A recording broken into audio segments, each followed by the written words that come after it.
Hey everybody, Jason Sheftel here, and it's time for a quick update on the semiconductor wars that are brewing all around the world right now.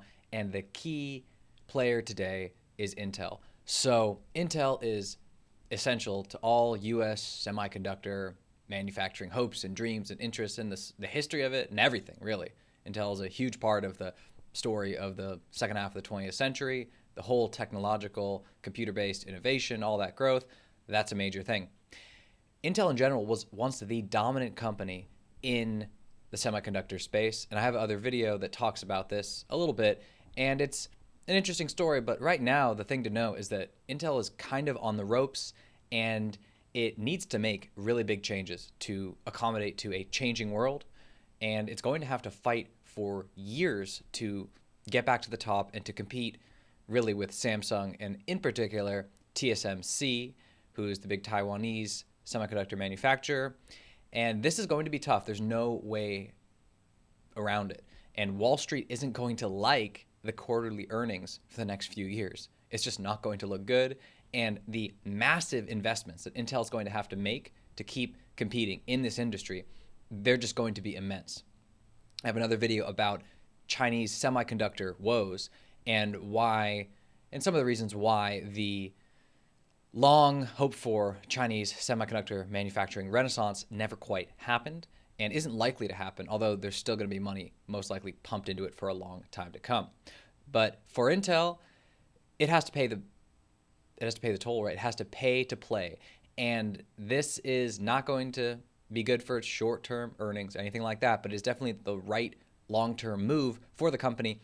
And in this era of strategic competition for this really key resource, it is really also in American interest, at least in the interest of the government and people who are thinking in this sort of strategic global sense, right?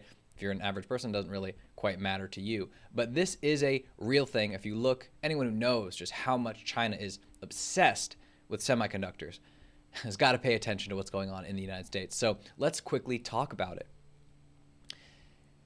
Intel has been expanding its production in the United States basically since the pandemic hit in 2020. Everything ramped up, and Intel expanded or is expanding all of its facilities in Arizona and New Mexico and Oregon that it's had for many years. Problem is, it needs more investment. It still needs more facilities. There is just too much demand, and the competitive pressures are so strong. It needs new plants making the absolute most cutting edge chips if it's trying to regain the technological lead from TSMC. There's no other way to get around that. And well, so Intel needed a new site, right? It needed a new actual ground up greenfield development. So Arizona, New Mexico, Oregon, these are long, old, established facilities where Intel basically just adds new plants, basically new buildings with functionally new production lines. That's good, but it needs more. Like, it needs an actual new site, like a whole new manufacturing complex. And the way these fabrication facilities work, so semiconductor factories are basically called fabs, which stands for fabrication facilities. And these fabs are almost not modular, but you basically build one and then you build another next to it, another next to it. And you basically develop these large complexes where you develop just enormous amounts of semiconductors over time, right? So they become these massive multi-building factories. They're really impressive. Some in Taiwan are insane. Others in South Korea are also insane. And now it's time, as far as Intel is concerned, for the United States to have something brand new like that. And there was a big fight for who was going to get this plant. Like 50, 40, 50 states all competed for, not even states, all these different sites and many places within many states all competed for this prize, basically. And I have another video about, and it goes, I'll link to it, but it basically, part of it discusses how this competition for business site selection, for this business to basically get the new factory, get the new facility in your state, in your city, in your county, this is a permanent part of how America is going to engage with the business community and with a lot of these investments and with foreigners. This is just the way it goes. I know a lot of people don't really like it. They think, oh God, they think of Amazon in the New York area and all that kind of stuff. But trust me, if you're in a small Rust Belt town, even if you're in an old mining town that has been toxically destroyed, the reality is that people tend to prefer any jobs to absolutely no jobs. And that's obviously a bad thing because it gives businesses some leverage that historically has obviously been used to not do the best they could for the community, right? So that means it's like tossing things in the river, letting it flow down the mountainside, whatever, stuff like that, that in China in particular reached a scale that nobody else really could imagine. And that's part of it. But the truth is it's here to stay, and everyone was competing. And we recently heard in January 2022 who won this new Intel massive fabrication complex. And the answer was Ohio.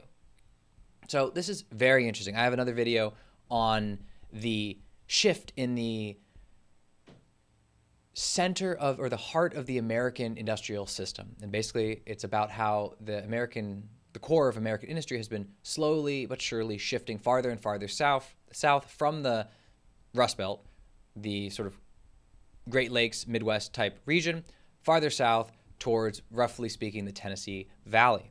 And that's a big story. So it's very interesting that there is a large, massive, really, semiconductor facility that's going into Ohio. So this, just to give people a sense of this is a $20 billion facility. Probably just the first, just to get it online by 2025. It is massive. Like I said in the other video about China's investments, just Intel and TSMC and Samsung are spending over $100 billion on new facilities just this year. It is insane. The amount of money that's required to make these facilities is insane. So these numbers are really, really insane. These are much larger numbers than, for example, the Tesla battery factory in Reno, Nevada, right outside Reno, Nevada. Way bigger. And this is, like I said, this is going to be even bigger than that sort of initial $20 billion investment. This is not like there's other investments where, I can't remember what it was. It was might have been Foxconn who said they would invest something in Minnesota or another Midwest state, and it ended up continually scaling it down and eventually became not much of an investment at all. This is not how it's going to work for a major semiconductor investment. Most likely this will be expanded over the years as more and more facilities are added to the complex to make this potentially $100 billion or more site. Because this is Intel's first new greenfield semiconductor facility in the United States in the last 40 years. It is the major investment because Intel has not tapped out, but it's really close to tapping out the full potential of the complexes it has in Arizona and New Mexico and Oregon. So it needed a new one. And this is going to get the lion's share of future investment going forward. It's also going to get some of the most advanced chips. It's going to get actually the most advanced chips that Intel makes. So it's a very big story. It also connects to the electric vehicle story, which I was getting into in that other video, about how historically there haven't been a lot of the new technologies that are moving into the auto space. They haven't been based in the Great Lakes region, right? So you don't have a lot of battery manufacturing, processing, refining, any of that kind of stuff related to the core lithium-ion batteries used in electric vehicles. That hasn't been really done in that region. And then you also haven't had semiconductor facilities in that region. There's no history of semiconductor manufacturing in Ohio or really anywhere in that region in a major way. So that is a big change. And you're actually seeing now some movement to return or bring some of this industry to some of these industries to this region, right? So the battery and the semiconductors in future cars, super like advanced, smart electric vehicles, we're looking at over 60% of the value of the cars could be in these two components. If you're having a massive, almost supercomputer-like processing on your own specially designed chips that are going into cars like Tesla is doing, that is a very valuable piece of equipment. And so is the massive battery that's basically the entire floor of your vehicle. This is a majority of the cost, a majority of the investment. It's a really big thing. So the fact that it's moving some of these facilities to the Rust Belt, this sort of region, this old manufacturing heartland of the United States, is a very big deal. I still think that the overall move is towards the south for a lot of reasons that are much bigger than this, but there's still a lot of manufacturing that's going to always be done, at least in the auto sector, in this region. So it is a very good investment. It is good for all sorts of companies, right? And because Intel is no longer just trying to make its own chips, right? It wants to be a contract manufacturer where it can make chips for, let's say, an auto company that has its own self-driving car system on a chip, right? Its own design for how it's going to do all of the really advanced computing functions it needs, not even just for the internals of the vehicle, but for more advanced stuff like various autonomous or semi-autonomous functions, right? This is a major computationally intensive and difficult thing to do, and having your own chips and having your own designs is going to become essential. And it's also happening all across the computer space with laptops and tablets and everything going, and even probably these AR headsets that are coming out from Google and Meta, Facebook, and Microsoft and Apple coming up. Like, it's coming from everywhere. So Intel having its new site is a really big deal, and it is, interestingly enough, connecting it to the old auto industry and the new sort of rejuvenated auto industry that is going to be more focused on electric vehicles and basically computers, right? It is now cars as electrically powered computers that bring you where you want to go. So this is a really, really big deal. And on the surface, it's actually unusual. Not even the fact that I was already saying things are going to move more to the south, and they are moving to the south. Ohio isn't exactly known for giant high-tech investments anymore for those reasons I've mentioned in another video. It has demographic problems, it has workforce, education, employment challenges. But as I was kind of alluding to earlier, these days, incentives really, really matter for where companies decide to eventually specifically locate their facility, right? Let's say Intel knew it wanted to be somewhere in this region. Maybe it could have been anywhere 300 miles north, anywhere 250 miles south, and need to pick the exact site, right? At this point, where you don't really need to be next to rivers. You probably, as long as you have good enough access to roads and railroads, and there for semiconductors, actually you need water. You need actually no vibrations anywhere near your facility, so it doesn't mess with instruments and sort of very precise nanometer scale precision you really need to get some of these things exactly the way you need them. You need all this stuff, but it ain't that. I mean, almost certainly this region really forked out for the plant, and as in the region paid all sorts of tax abatements and stuff like that, where you just get upfront money to lower your costs and lower the time to completion, right? So you probably got all sorts of regulatory things that would just be smoothed over and rapidly processed. This is a really big part of what has been the South's successful strategy to gain business investment for a really long time. Now, everyone's basically in the game, although people who are more of the coastal tech media sort are more aware of the general labor problems that are associated with these companies, and they think of Amazon and the fact that it was basically kind of muscling its way into New York and getting all these sort of inducements, right? And people didn't like it, and that's the whole thing. But there is a deep basis to this, right? And unfortunately, this is just the way it goes, right? Amazon's a really notable example, but like I was saying, localities have to compete. And if one is offering a company billions of dollars and you're not, it's just very hard to win otherwise. You have to compete. You have to make the same offers that other places are making. A lot of places like California, a lot of places like New York historically were able to say, oh, we have so many great things that make us in a phenomenal place to be. We're not even going to try to get your business. You're just going to have to come to us because we're so amazing. And that is really not going to work anymore, right? Major companies have left California in droves, and major tech companies have left California in droves. Major financial companies have left New York in droves, and the network effects that made these places so amazing for the labor and the talent and the actual personal networks and all of that, it's still there. But even as we see after years of Zoom and online communication and online collaboration and networking, this is a very different world we're moving into, and all of those benefits, they're still there. But to pretend that everything's just going to come to you because you're historically so amazing, probably not the best bet when so many places around the world are basically ending their era of growth and beginning a long, slow decline into a smaller, less prosperous, less dynamic country, right?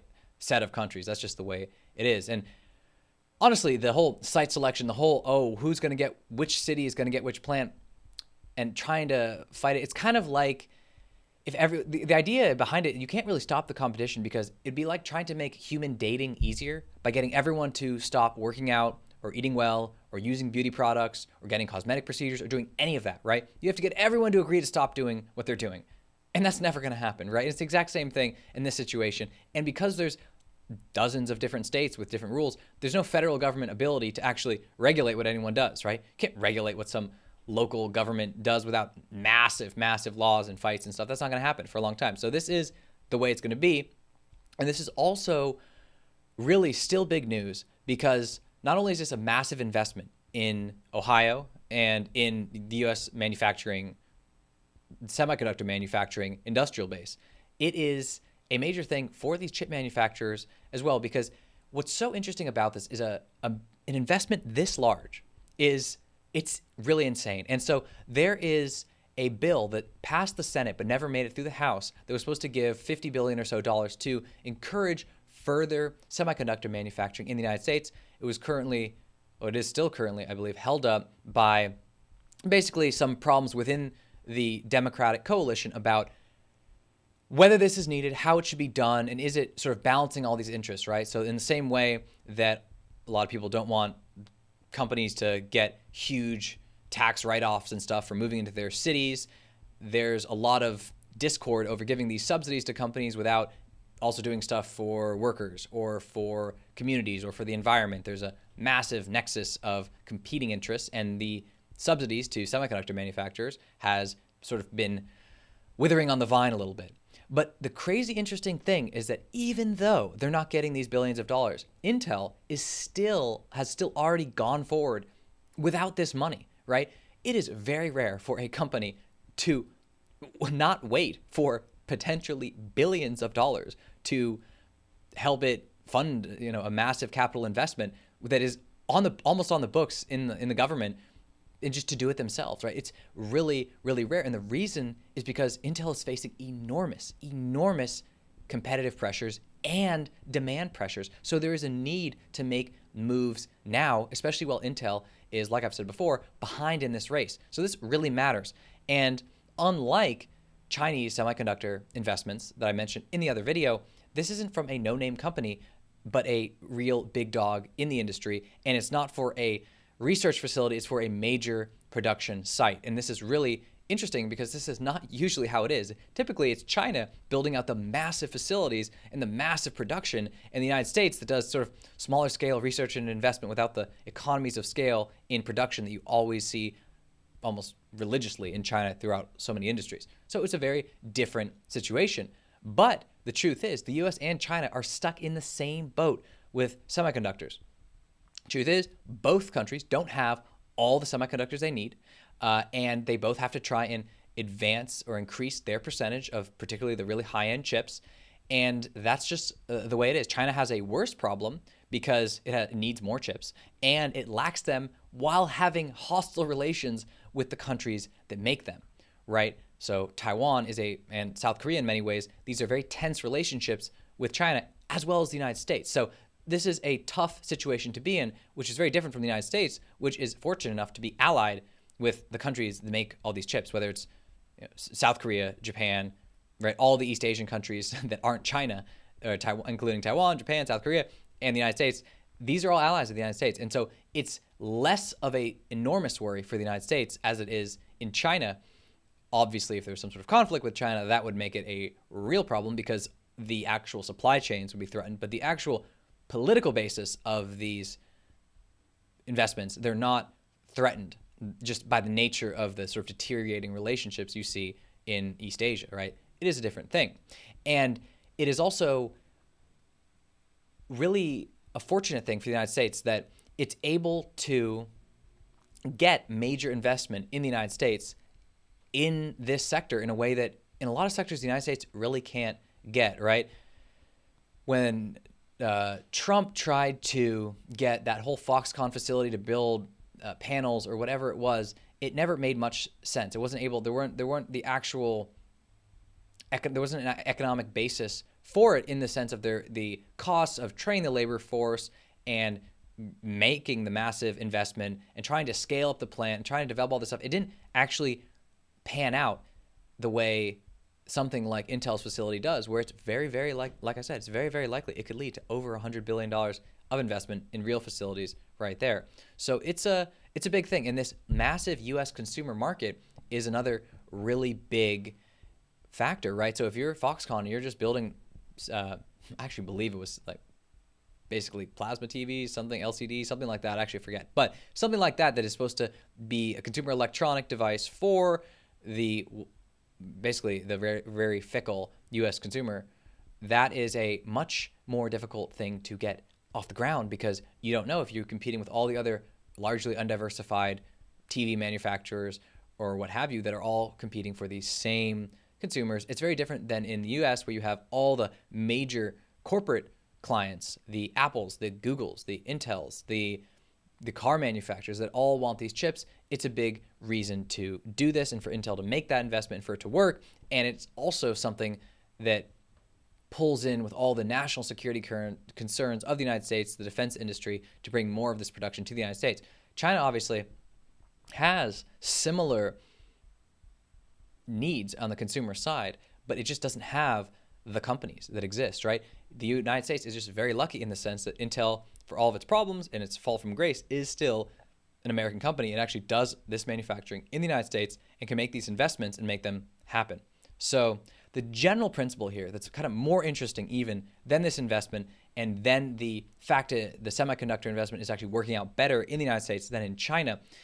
The key thing here is that the US only has to worry about being dependent on China, right? In general, the major vulnerabilities, when people are worried about major vulnerabilities in the US supply chain for any industry, for any sector, it's almost entirely when that supply is rooted in China, right? So whether that's batteries or parts of the pharmaceutical supply chain or whatever you want to take, solar panels, you can just go on and on.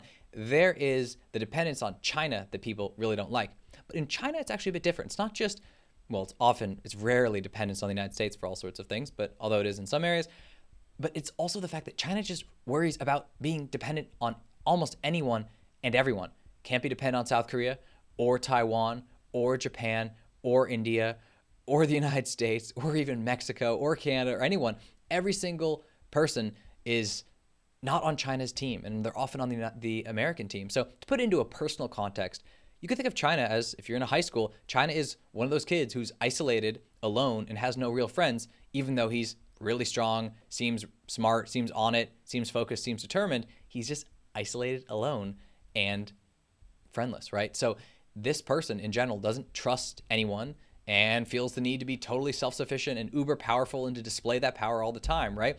And in general, when he's interacting with other people, it's often to kind of scheme and cut deals and try to extract what he needs from the people around it. That is from the people around him, right? That is the way that sort of pattern plays itself out. Meanwhile, in this analogy, the United States is the popular guy with a lot of friends who has things going for him, but also a lot of friends who just want to be with him, want to be with part of the group that he's sort of formed, right? And so this means that while the U.S. by definition has a lot of haters and enemies as well as that sort of popular kid that everyone is staring at and sort of, I don't know, having weird fantasies of toppling or overthrowing or sort of challenging in a big public way and ending up on top and sort of taking his place, all that kind of stuff. The other fact is that all of the friends of the popular kid, well, yeah, it's basically, he has that whole team, right? He has that whole team. And typically the enemies of his friends are usually his enemies too. So there's a lot of people that obviously don't like it, right? So that's why the United States has these many problems with many countries all around the world. But the U.S. problem in particular is that it has been trusting and accommodating to all these friends for a very long time. It didn't worry all too much if it got molybdenum from one country and lithium from another and raw earths from another. But over time, this popular kid who felt like he was giving and getting, it was all great, started to feel like, he was getting taken advantage of by his wide, large group of friends. And he had to sort of protect this wide, large group of friends from all their problems and other people that were scheming against them. And now it just feels like too much. And the U.S. is closing ranks and it's pushing away all sorts of people that felt like they were on the same team or felt like they were part of the group. And it's basically asserting that privilege and sort of closing the circle and shrinking it, and only a couple countries are really staying in the fold. And that's a problem. And it creates, again, and back to the supply chain, it makes it hard to have everything you want.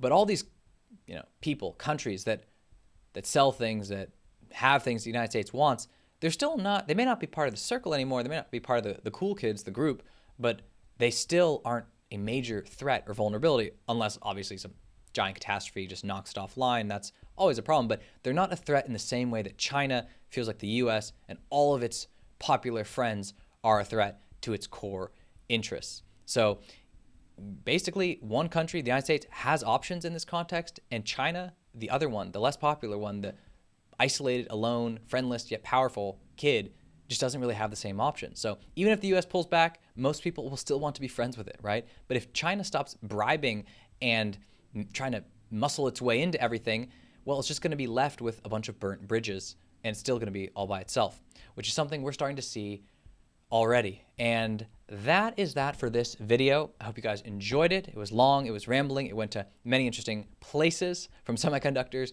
to the high school social context. So hope you enjoyed it. Thanks for watching. Like it if you enjoyed it, subscribe, throw on notifications, and